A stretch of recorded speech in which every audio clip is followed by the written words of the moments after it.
These chord exercises focus on switching back and forth between pairs of chords.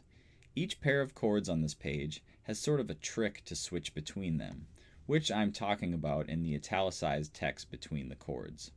Pay attention to how the fingers move from one chord to the next.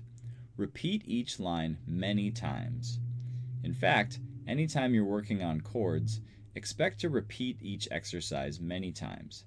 You should repeat chord exercises until they either feel easy to switch between or you've lost track of how many repeats you've done.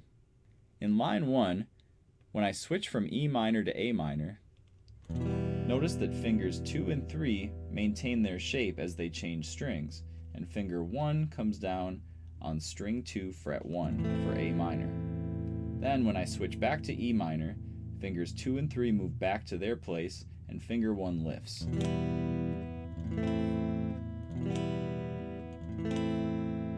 When switching from C to A minor, I only need to move my third finger.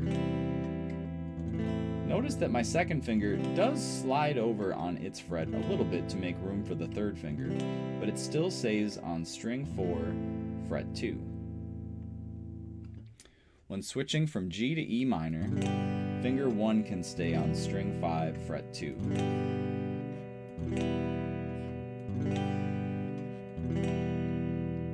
When switching from F major 7th to C, finger 1 can stay on string 2, fret 1, but fingers 2 and 3 move over.